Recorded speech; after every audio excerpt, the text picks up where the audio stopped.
Good evening.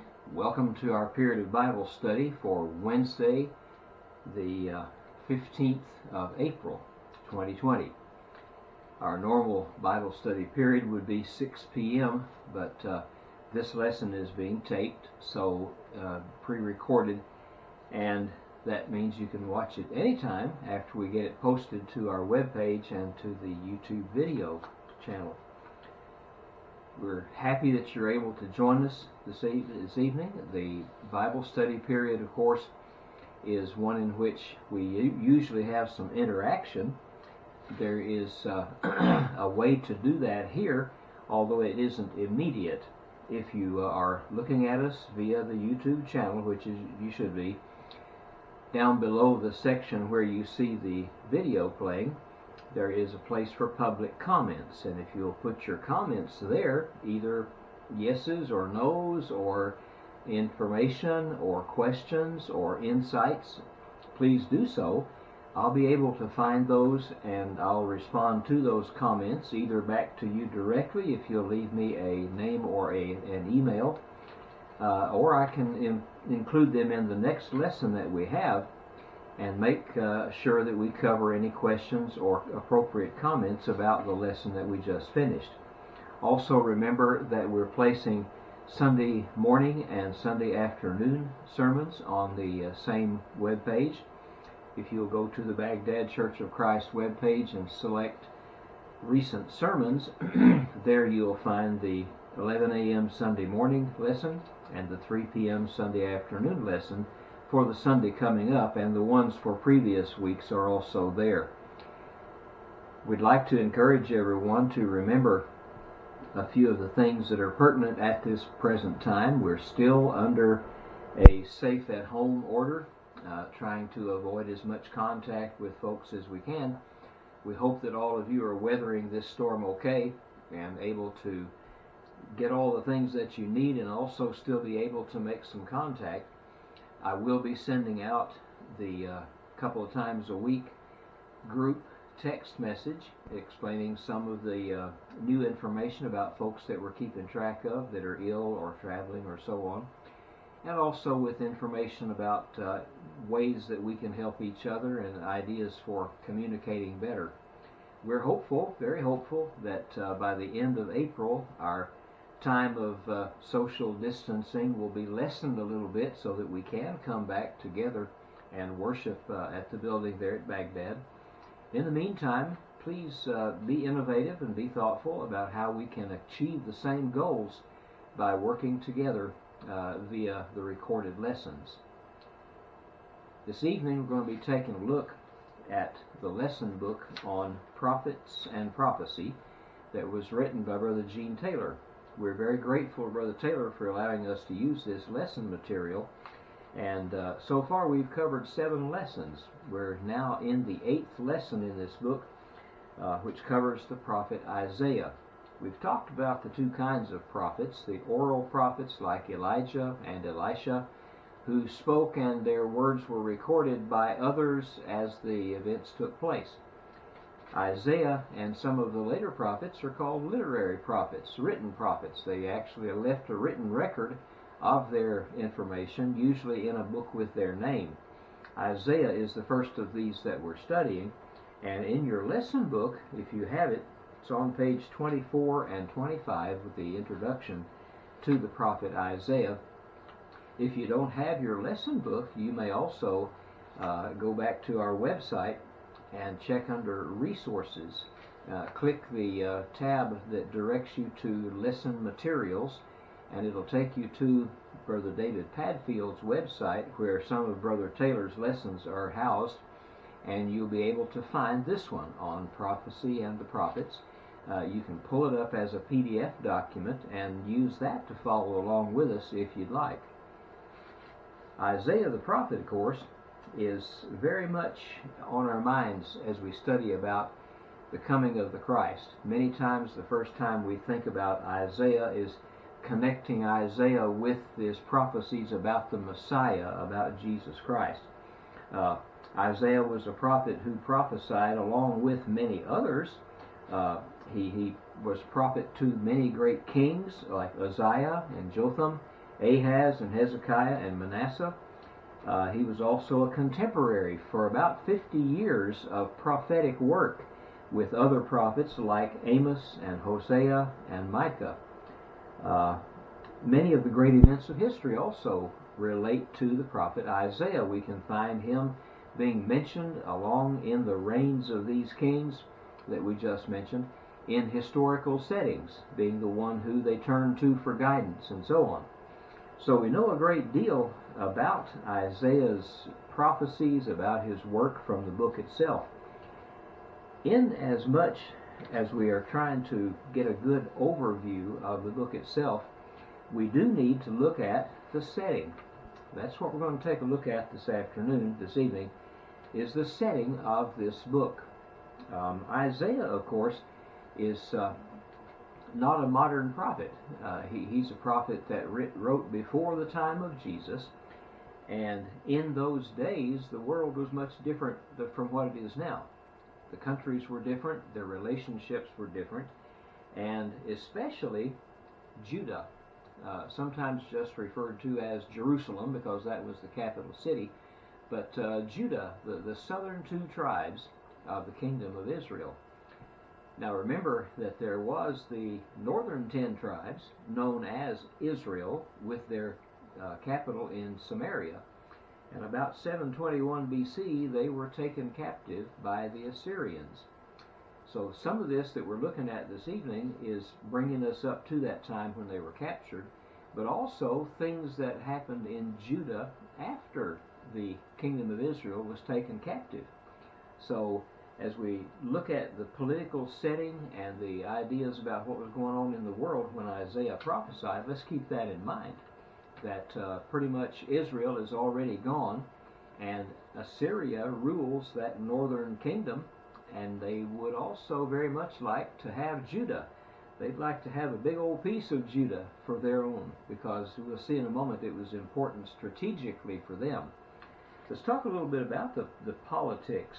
In the political world, of course, some empires were already in power. For example, the Assyrian Empire, with their capital in Nineveh.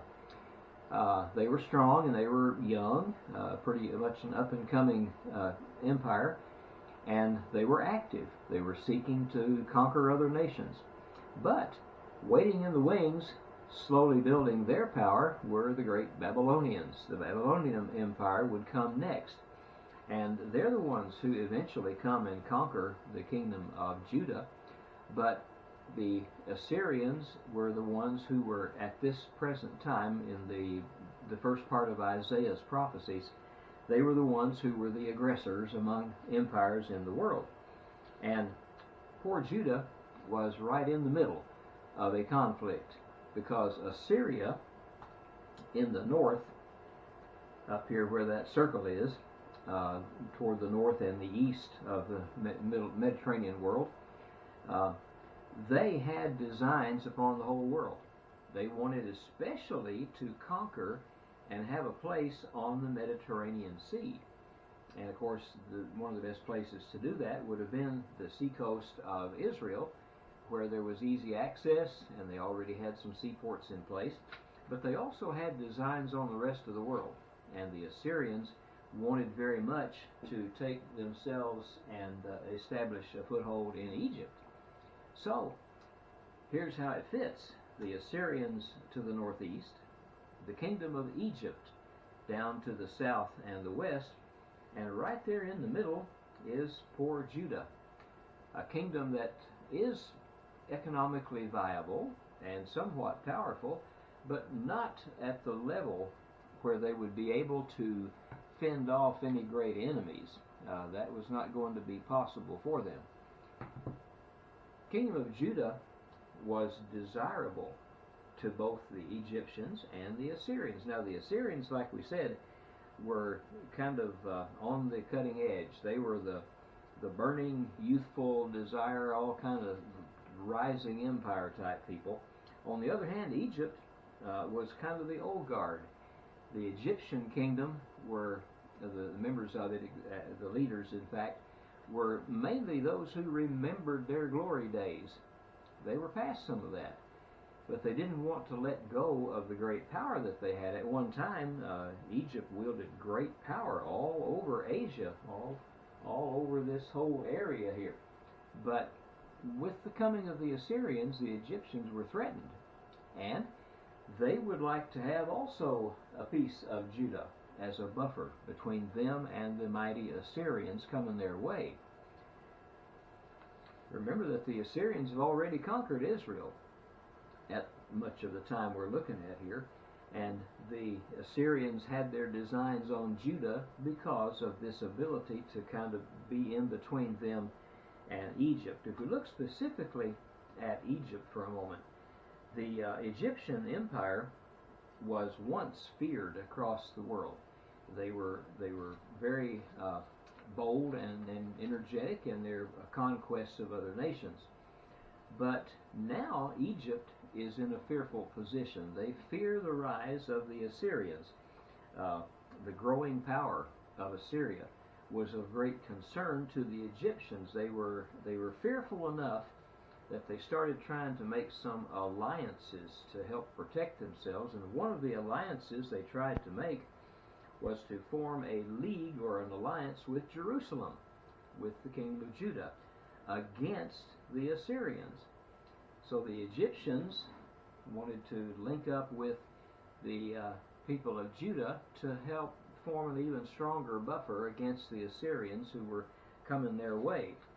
Well, this didn't work out, and in fact God chastised his people, the people of Judah, because of this tendency they had to seek help from another nation. Let's turn for a moment to the 30th chapter of Isaiah, Isaiah chapter 30, and we'd like to read the first 5 verses.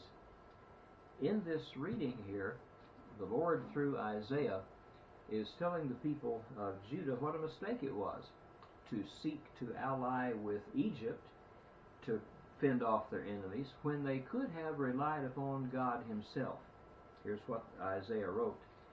Woe to the rebellious children, says the Lord, who take counsel but not of me, and who devise plans but not of my spirit, that they may add sin to sin, who walk to go down to Egypt, and have not asked my advice, to strengthen themselves in the strength of Pharaoh, and to trust in the shadow of Egypt.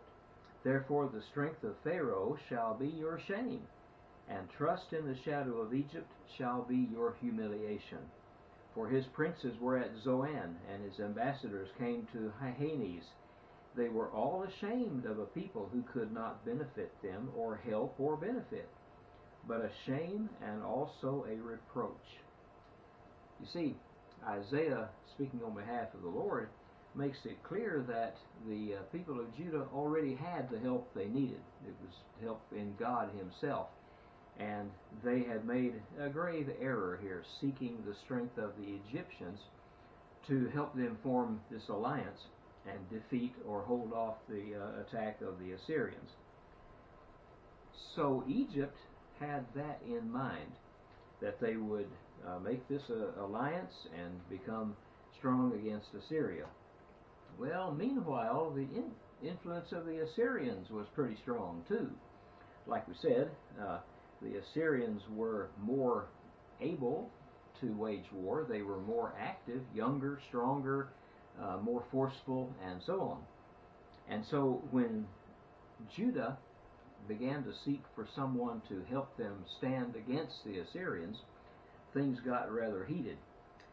One thing that happened was that Judah, under the advice of King Ahaz, Judah tried to make an alliance with Syria, not Assyria, but Syria, where Damascus is, just to the north of the kingdom of Israel at its height, at its northern border.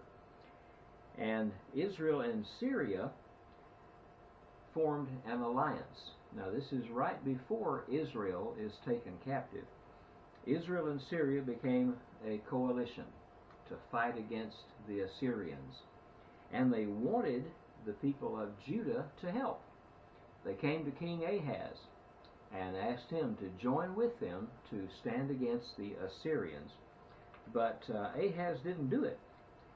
And the leader of the Assyrians, Tiglath-Pileser, was one who came and circumvented the process. Instead of having Judah make an alliance with Israel and Syria, the Assyrians came directly to Judah and approached King Ahaz and agreed to help to keep their kingdom at least intact for the time being. But in return, they put them to tribute. The Assyrians, under this Tiglath-Pileser, became the people with the power. Their power superseded that of Judah. Judah became a tributary. They had to pay them a huge sum of goods and money every year just to be left alone. And that was what it was like. Well, of course, from there, the Assyrians launched quite a few campaigns to try and overcome Judah. They were already close by. One time, Judah revolted against the tribute that they had to pay. And when they did that, then Sargon II, who succeeded Tiglath-Pileser, invaded Judah. This was about 712, 711 BC, and put that revolt down, beat them up severely. And back in Isaiah, the 20th chapter, we can read about that. It's a lengthy reading, but part of it is very strict as far as what it tells us. In that year, in the year that Tartan came to Ashdod, when Sargon, king of Assyria, sent him, and he fought against Ashdod and took it. Ashdod was one of the strong cities over toward the seacoast in Judah. And the Lord spoke by Isaiah, the son of Amos, saying, "Go and remove the sackcloth from your body, and take your sandals off your feet." And he did so, walking naked and barefoot. That's an interesting illustration of what God told Isaiah to do. And the Lord used that stark expression of humility as a way to point out Isaiah as he walked and wandered among the people of Judah to warn them against these things that was coming. Well, the end result was that at the end of that revolt, Judah lost a lot more power. And then finally, the next in line, Sargon II, came, and after he quelled that riot that had come up, a successor to him named Sennacherib invaded in 701 BC. Now, if you look at those dates, 721 is when Israel fell to Assyria. Now the Assyrians are making inroads into Judah, invading them in 711, only about 10 years later, and then 10 years after that, invading in 701 and taking over a good portion of territory to kind of support their western boundary of the Assyrian Empire. So that's what was happening in the world at the time. These different world powers working either with or against, or sometimes in conjunction with each other. Because of all this turmoil in the world, in Judah at the time of Isaiah, there were some political parties that had arisen. Well, we know about political parties. And these were kind of like political parties in our time, in that they focused on a particular agenda. One of the parties was called the Egyptian Party. And the folks in that party determined that they should have an alliance with Egypt against Assyria. Well, that had been brought up before, but now there was an official political party seeking that to join up with the Egyptians, and they became known as the Egyptian Party. On the other hand, there was a party called the Assyrian Party, which advocated submission to Assyria. And that's not entirely unsensible when you think about it. Assyria was a mighty empire marching through the Middle East, coming right at Judah, having already defeated the kingdom of Israel, and it might have been a smart move for the people of Judah to say, well, if they're going to conquer us anyway, perhaps we ought to ally with them and cast our lot with them to start with and get a better deal. So that was the goal of the Assyrian Party, to advocate submission to the Assyrians themselves. Then there was a third party, which we find And Isaiah was the leader of it. They were called the nationalistic or the Jehovah Party. And their position was, we're not going to be in allegiance with the Egyptians or the Assyrians. Rather, we oppose both of those, and we want to be loyal to the Lord himself. He, of course, is our real leader and king, and the only way to salvation.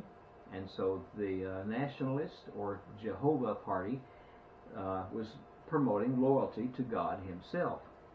And that was the one that Isaiah was the leader of, which makes sense, him being that one of the great prophets that were involved in trying to turn the people back to God overall. But in the middle of all this, you also have to think about what the religious setting was like, because after all, this whole kingdom of Judah was supposed to be one that was centered upon and devoted to Jehovah God. The people of Judah, the descendants of Abraham, Isaac, and Jacob, they were God's people, his chosen people, and that religious train of thought should have been there all the time. But in the religious setting, there were some hitches. We find that the conditions religiously in Judah were no better than what had been in Israel. And you know, Israel was very bad. They were evil. All their kings were evil. And as a result, they were taken captive by the Assyrians. So in the religious sense, there wasn't much difference.